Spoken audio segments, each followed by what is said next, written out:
This program is designed to provide general information with regards to the subject matters covered. This information is given with the understanding that neither the hosts, guests, sponsors, or station are engaged in rendering any specific and personal, medical, financial, legal, counseling, professional service, or any advice. You should seek the services of competent professionals before applying or trying any suggested ideas.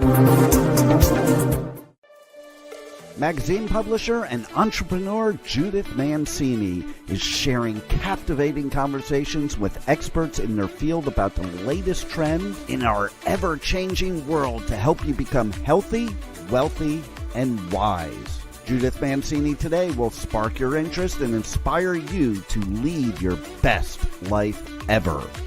And now, here's Judith.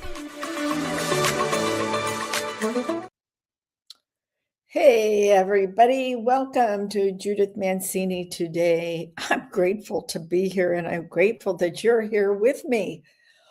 Wow, what a couple of days I've had lately, And that's why I titled this, My Worst Day Could Be Someone Else's Best Day.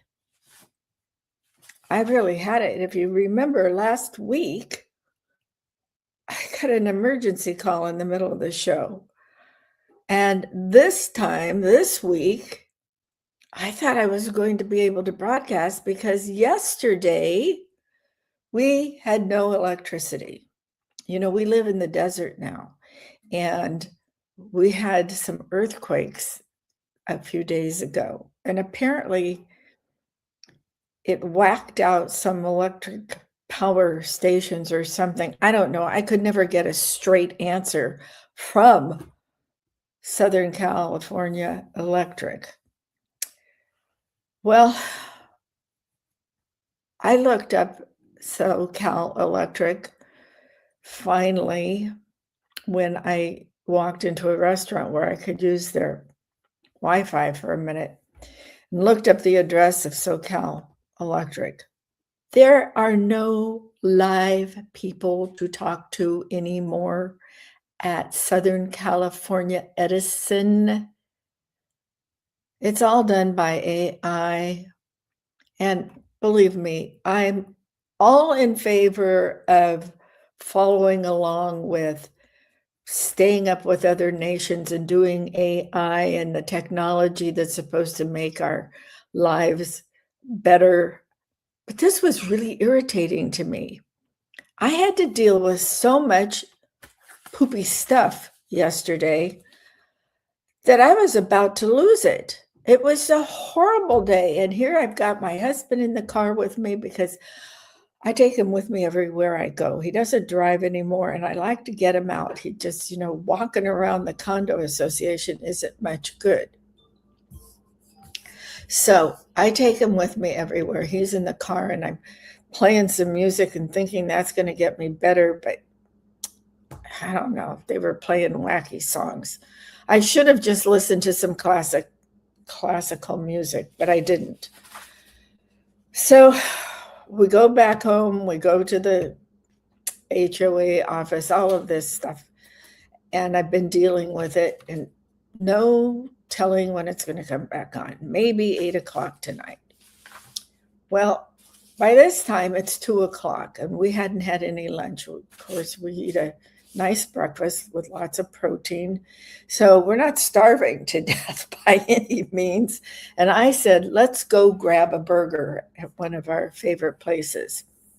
So we went to Tony's Burgers, and apparently it's been sold because I didn't recognize any of the waiters. I did the one guy who walks around and makes sure everything is okay with you. This is a very casual place, and they have burgers that are this big and fabulous onion rings. And I do love a good cheeseburger, but they have them with all different things. I had mine with brie. Lou had his with jalapeno peppers, which I don't know why, because he's not crazy about that kind of spice. But we were sitting there happy, so to speak. Inside me, I'm thinking, why am I having all these problems? And I'm talking to Lou, and they turn on the 60s music, and I'm kind of dancing around my chair with it. And the waiter comes over and he goes, "Everything going okay over at this table?" I said, "Yeah, but I just had a really horrible day." And he looks at me and he goes, "Your worst day could be my best day. Be grateful." That was exactly what I needed to hear. I am grateful. I'm so grateful that I'm still alive at 78 on Earth. So I can be with my daughter and my grandkids and my husband, and that his emergency last week was okay and we took care of it. I'm grateful for everything. But lately, I've been having challenges. And that's what I have to remember and what you need to remember. Sometimes life is full of challenges, and we just need to buckle up, be happy, sing those 60 songs, and think about other people. Think about other people that aren't having such a good day. We have a terrible homeless problem here in the desert. A lot of them are vets. I don't know why. They say they have all these places for the homeless to go and shelter and all, but I need to explore that more, because you know what? When you're helping people, it makes you happier to see them happier. And we need to concentrate on that, you know? So there are certain things that are important to me and reasons why I get out of bed and start my day. Certainly, I've had sadness in my life, and so have a lot of other people. Some people say get rid of your grief and get rid of it right away and just get on with your life. But I'm telling you, once you lose a child, you're not going to feel like that, or a spouse, or anybody really close to you. Give yourself time to grieve. I'm still grieving, but I am out of bed and I am back to living a life that I should be living. Now, there are some things that you need to do, and I want you to do them before February. We are in the third week. I think it's the third week. Yes, the fourth week is coming up next week. We're in the third week of January, so we're getting close to the end of January. And you should be thinking more about those goals that you set and what you wanted to do. And I say one of the main goals that most people told me about were, as they're aging, they want to be happier and filled with joy.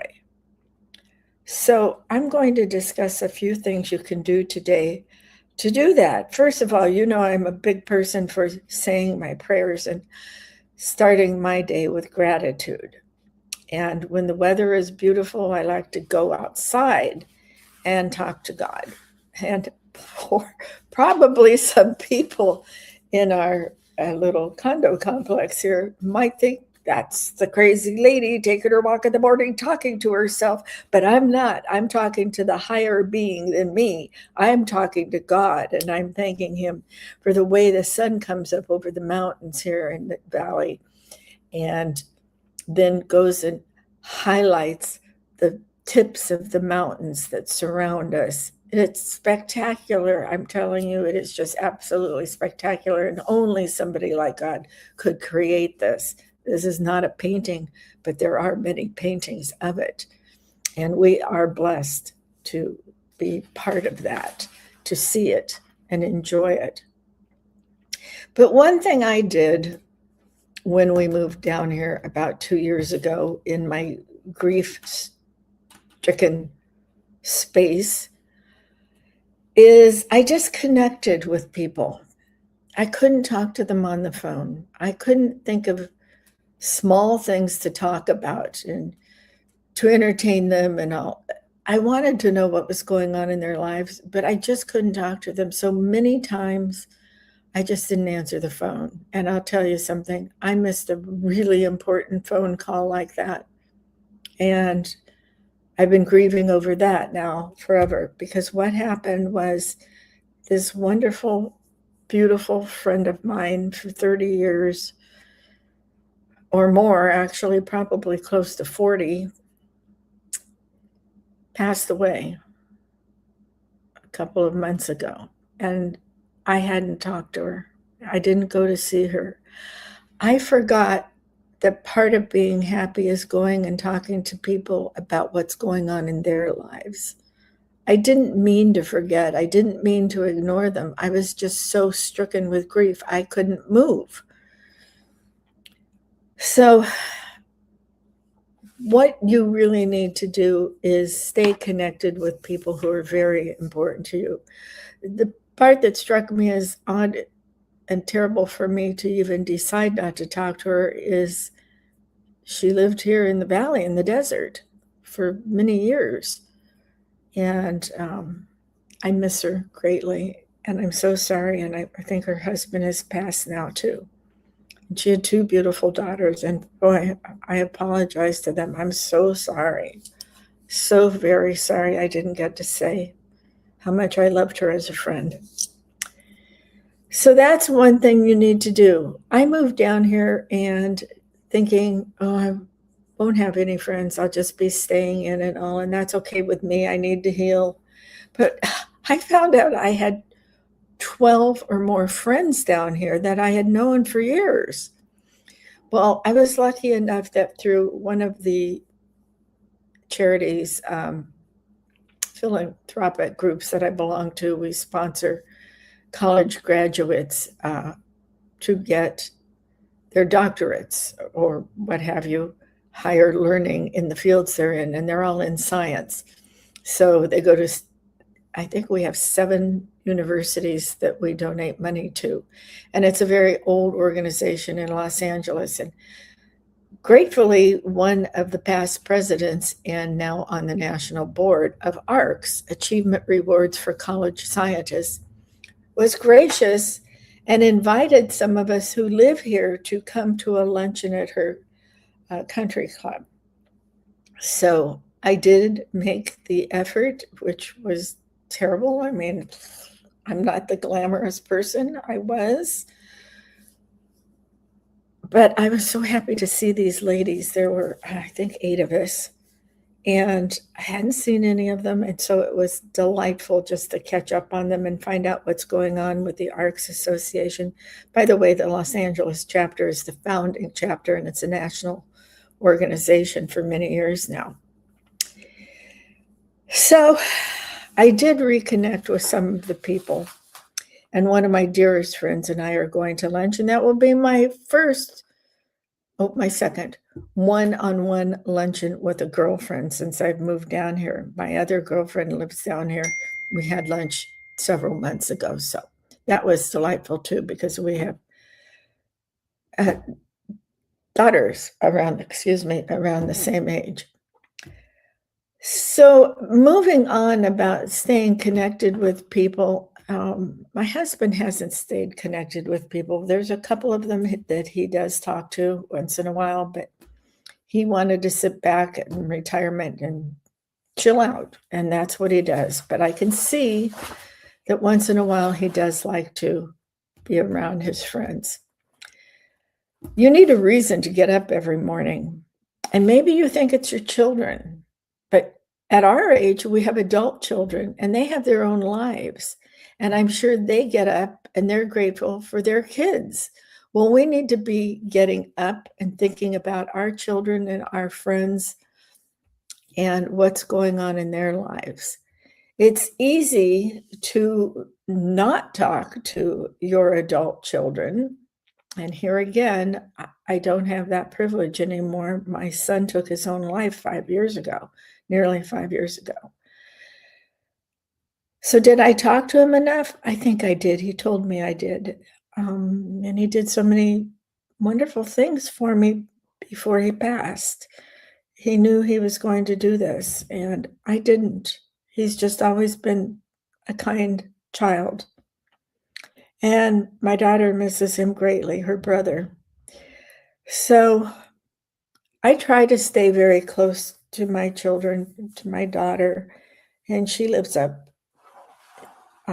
in the Santa Barbara area. So it's quite a drive with the traffic now. It used to be a breeze, but with all the traffic now, as people move out of the larger cities, mostly because of economic reasons, where the housing is so expensive, it's a little less expensive further away. So it takes 4 hours to get up there now when it should take 3, and maybe a little under. Well, when you're getting elderly, I don't like that word. Just say old. When you're getting older,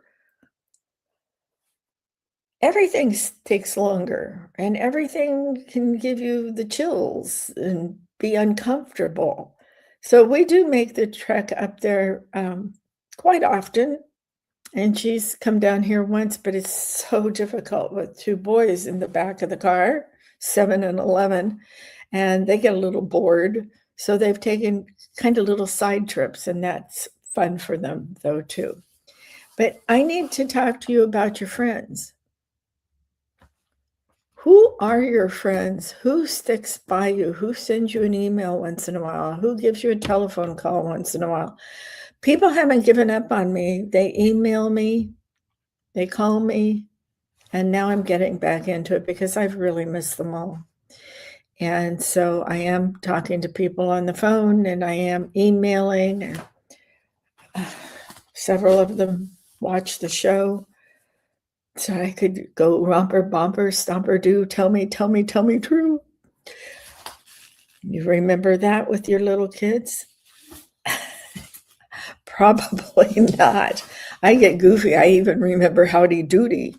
So we want to remember to have that reason to get up in the morning and thank God for the beauty around you and thank God for your friends. Just have that attitude of gratitude. That's what makes the world go round in a really pleasant way.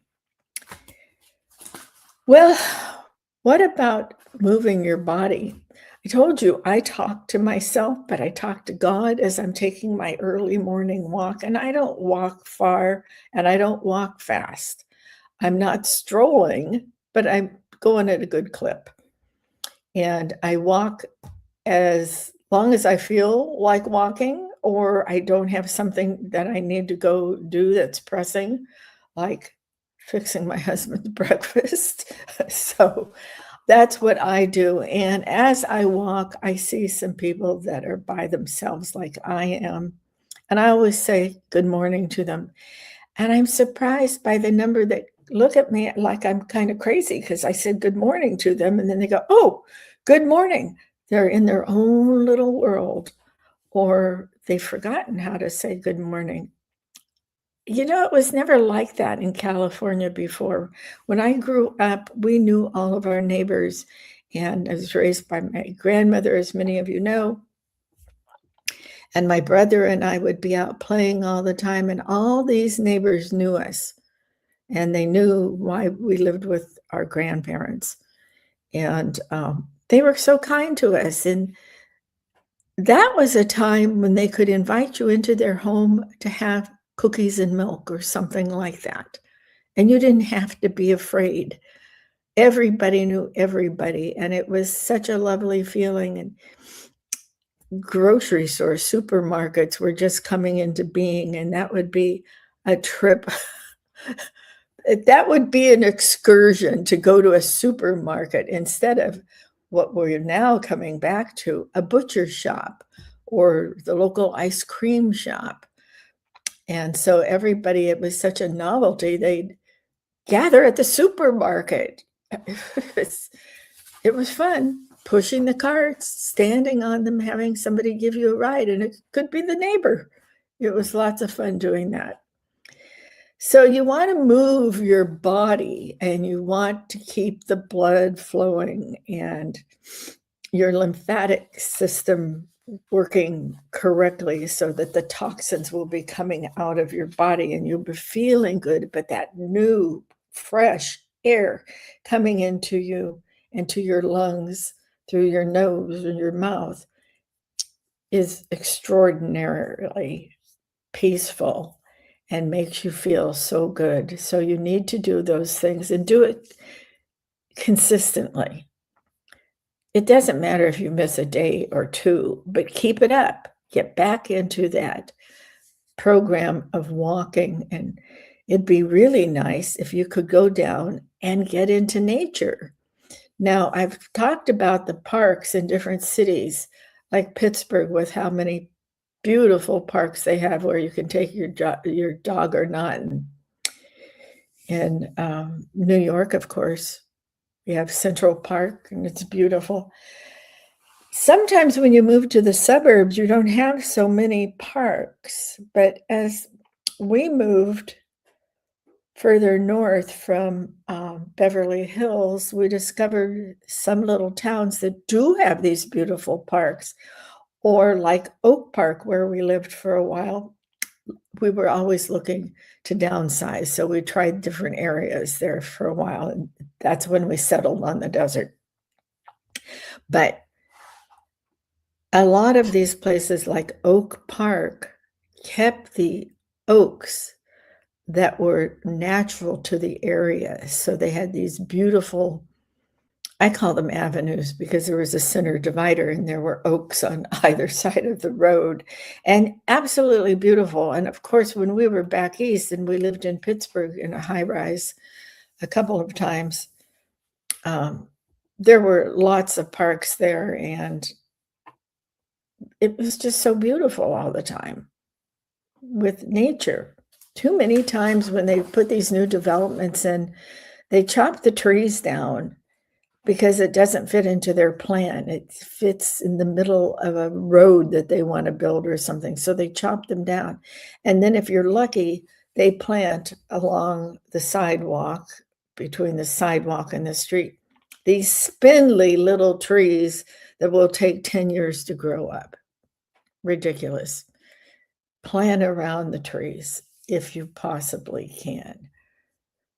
Now I digress, but I want to tell you something. Here in the desert, Disney has recently built what they call a luxury housing development behind gates. And it's supposed to be competing with the Villages in Florida. I've not been to the Villages, but I do have some friends that live there and have taken pictures and all. Let me tell you, this development in the Palm Springs area in the valley, Coachella Valley, is nothing like that. It's behind concrete walls.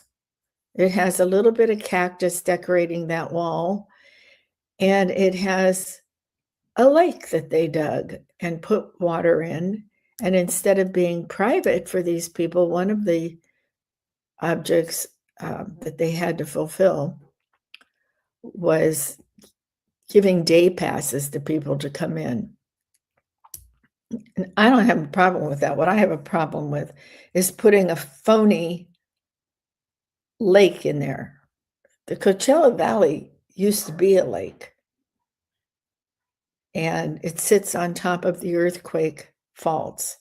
So the water was there to begin with, and when it was shaking, the water pushed up the land. So we have these mountains surrounding the Coachella Valley. That's a short description of it.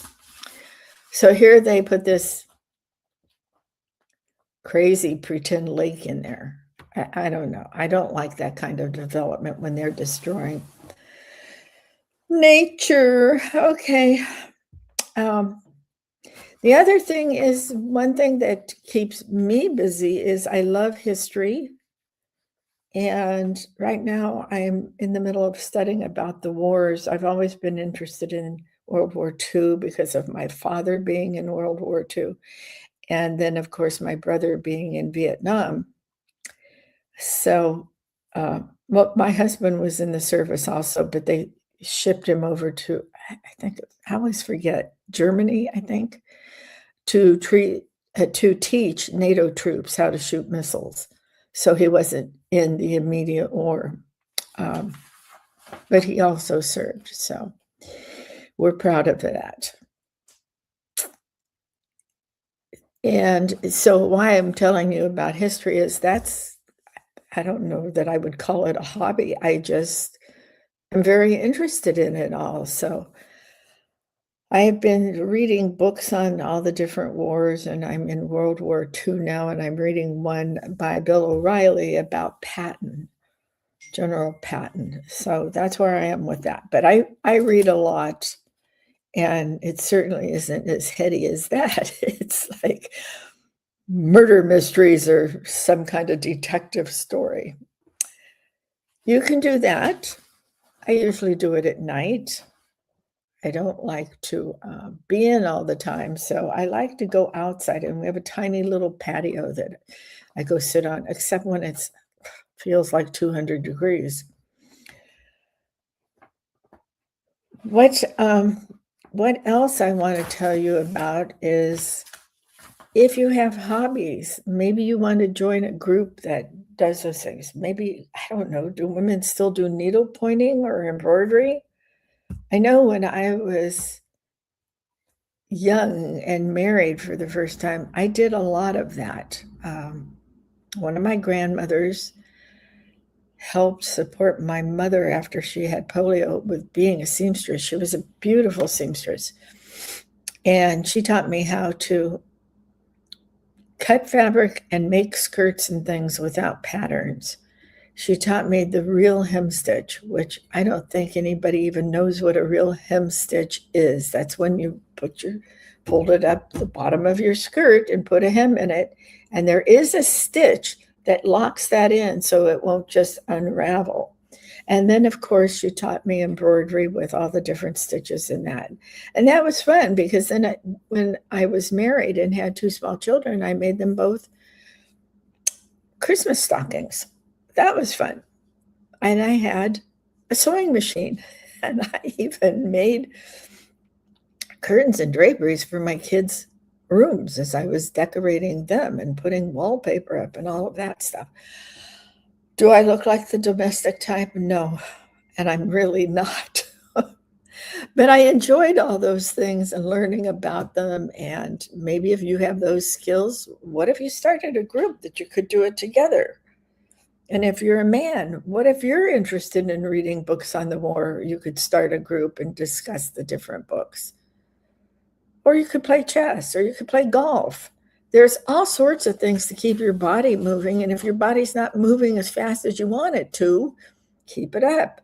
You may be treating yourself and finding out that you're more limber and can do more things than you really thought you could. So on this phone call stuff and getting together with people, here are some little things to help you connect with people. Stay off of social media. I'm on social media, but I'm on social media for one reason. I have a podcast, and that's why I'm on it. I talk to a lot of people about that and other podcasters and other people with businesses and things like that. So that's why I'm on social media.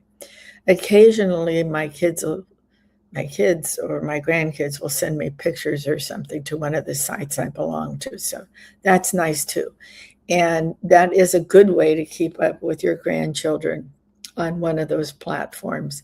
But please stay off the bad sites, okay? It's not a license to gamble and lose all your money. It's not a thing for porno. That's not enhancing your life. That's being stupid. Take care of your thoughts and what goes on with your grandchildren when you're doing social media, okay? Why don't you set up, and I was just thinking about this myself, a monthly luncheon or a weekly luncheon with your friends? And it can be everybody takes care of their own check, or you could find a restaurant where you could all put in the pot $25 or whatever, figure it out. You could meet once a month, once a week. Once a week is a little too often, in my opinion, But maybe you want to set one up weekly for different groups, and that gets you out.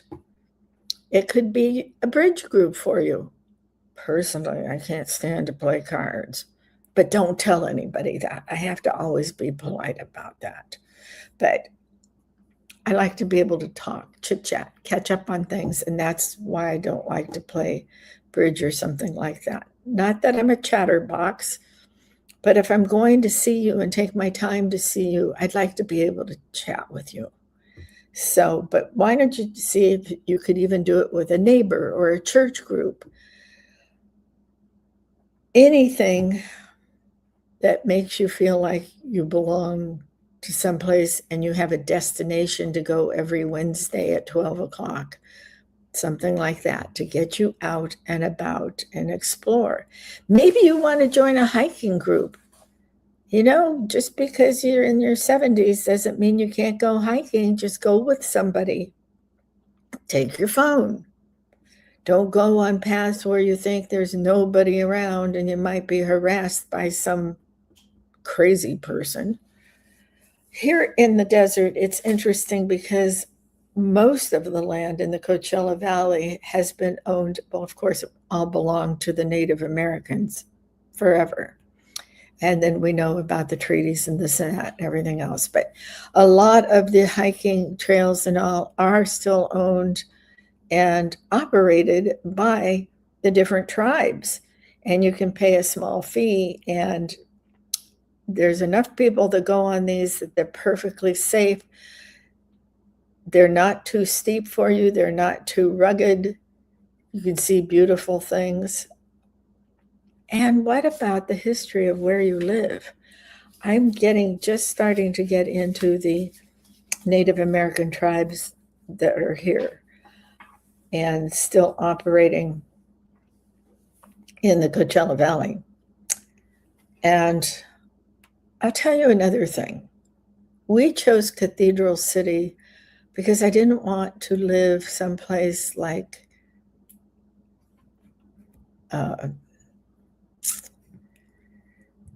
the Paseo district or La Quinta, Palm Desert, someplace like that, because there's lots of housing developments. And I felt like I would just be moving to the same sort of life that I had before. And I wanted a different life. I like to explore. I loved moving all over the country and learning more about our beautiful country for nearly 25 years with my husband. Excuse me.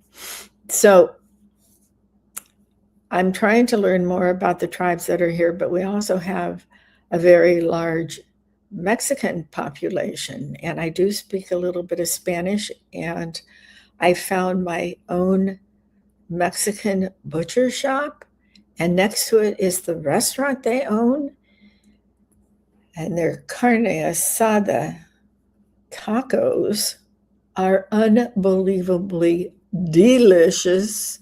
We go quite frequently. That's the only butcher shop I will use because it's locally grown beef, and they feed it clean food, like the clean grains and everything. So healthy. And I just love living here because it's fun. I feel like I'm in Mexico half the time. I just absolutely love it. So what I'm saying is find a purpose and a reason to get up in the morning and go explore. Maybe you live in the same place you've lived for 45, 50 years, all your married life, and you haven't downsized, but why don't you consider it? Or why don't you consider taking one of your bedrooms and bathrooms and turning it into not just a moneymaker, but some place that you might be having a friend come in and rent it from you at a very low price so that they have someplace wonderful to live. And it should be a good friend. I don't know anybody who does that at this age with a stranger, but I will tell you in Santa Barbara, where the university is, a lot of people did that with college students. And the college students would pay for it, and it worked out very well. So that is one thing you could do with these big houses you have. Or the other thing is put a wonderful price on your house and sell it to a young married couple. It's hard to buy houses now. The interest rate is up. And I have to tell you, when we bought our first house, the interest rate was around 17%. I don't get it. Maybe it was just where we were living. I have no idea. Very strange. But it's down, but it's still over 3%, like a 2.5 and 3% like it was there for a while. So it's making it difficult for young people starting out to buy housing. So maybe that will get straightened out. But if you do have a home, you might consider that. Or you might consider renting out the whole home and you go live somewhere else. And there are other things besides assisted living. There are wonderful retirement communities where they're not so inexpensive, the very nice ones.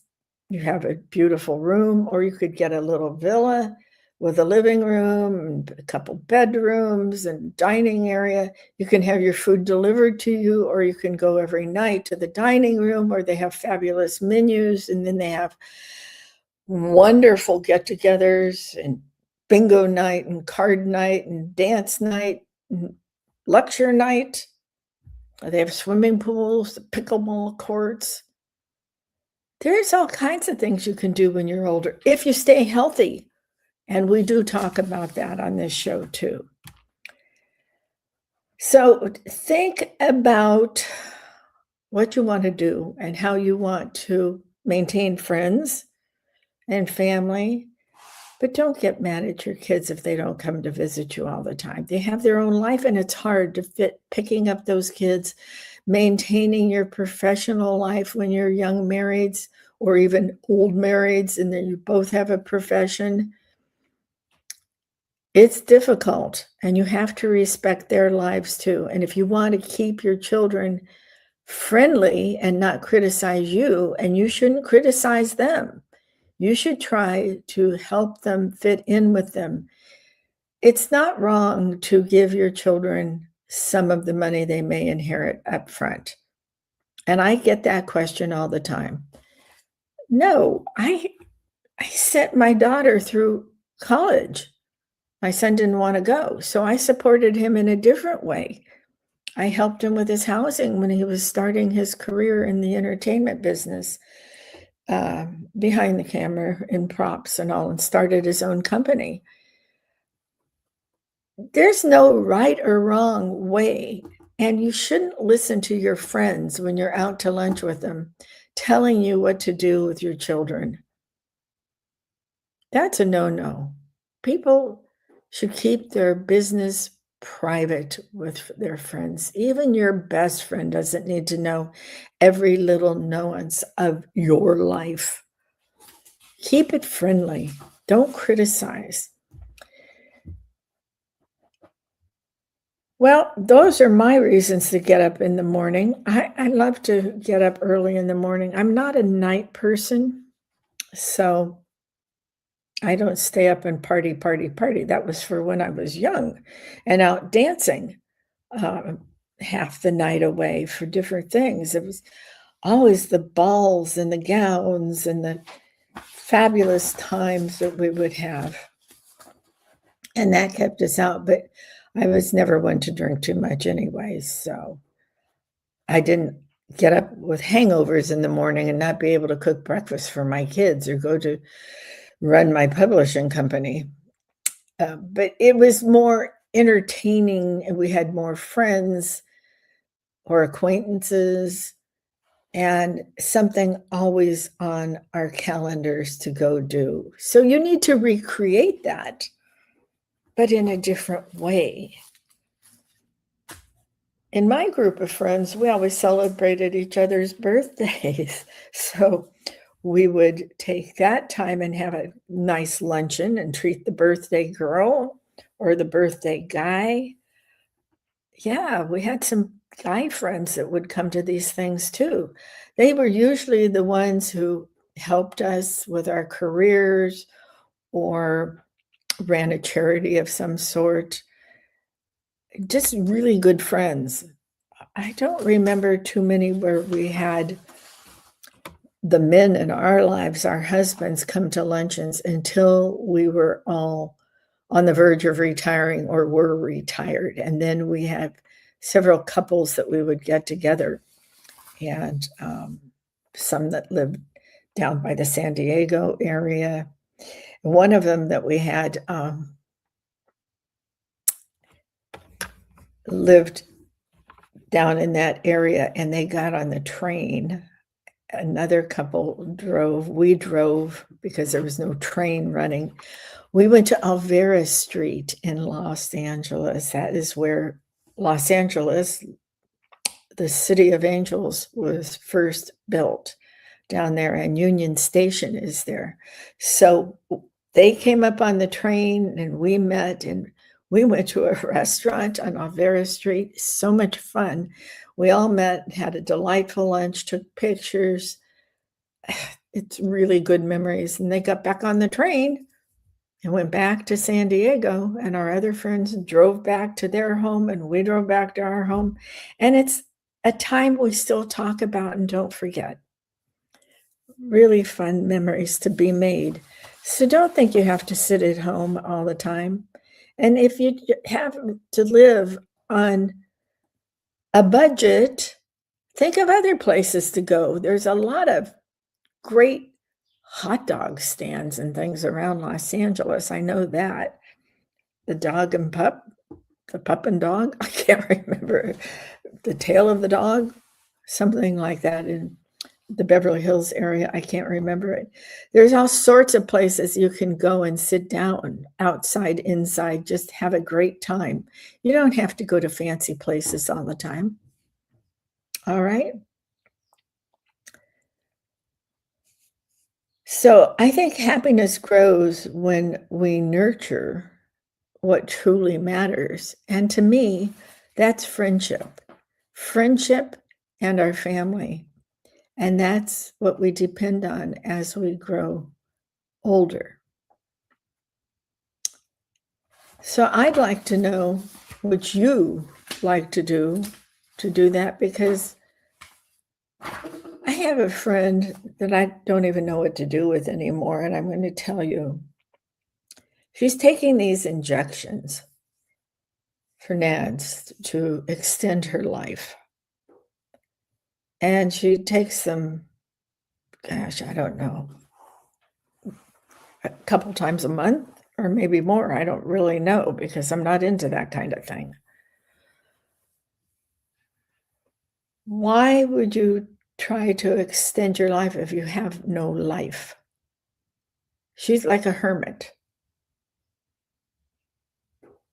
And she keeps losing friends, and it's so sad to me. And that's all she talks about, and how expensive it is. Well, this is the perfect segue for me, but that's not what I was thinking about, but I'm going to tell you about it. I just want people to live happy and productive, meaning cook your own meals, don't call out for them all the time. Make that your new hobby. Call a girlfriend, call a boyfriend, maybe old boyfriends, a high school reunion. Do all those different things and be happy. One thing, I know some of you need some side hustle jobs, and I've looked at those before too. The one that I decided I wanted to join after I was so skeptical about it was a company called LifeWave. And they have these small, slightly larger than a quarter patches that are non-transdermal. There's no medication in them. There's no funny things in them. There's some little crystals in the patch itself that bring the light from outside into your body to stimulate your stem cells to then go to one of the cells that is not working as hard as it should be working. Do you know that your cells in your body start decaying and not working from about age 25 on up, well, these bring them back to life. They just use the light in your body from the light outside. These patches can even be worn underneath or on your fabric of your clothes. And I think you should go to lifewave.com or lifewave/ lifewave.com / Judith Mancini, and you can get on there and you can see what these patches do for you. There it is on the Cryon. You can go on there. It's miraculous. I didn't believe it. I studied it for nearly 9 months, over 8 months, to see what it was all about. And then I bought some. And I wear them daily. The X39 is their premier patch. It just promotes general well-being. And I love it. Gives me energy. It's kind of like age reversal too, or age, I don't know what it is, but it's actually getting rid of my wrinkles up here, making me feel younger. It's a remarkable thing, but study it for yourself. And if you have any questions, go to that website, www.lifewave.com / Judith Mancini. So do that, get out and have fun, and you'll feel much better. You'll feel younger again, and you'll have a purpose in life by reconnecting with your friends and your grandchildren and singing a song. I'm really into the 60s songs, of course, because that's when I was in high school, but I remember every word to them. Yep. Love to dance. Okay, that's keeping me young. What's keeping you young? Thanks for joining me today. Have a blessed week. And remember, cherish yesterday, dream tomorrow, and live today.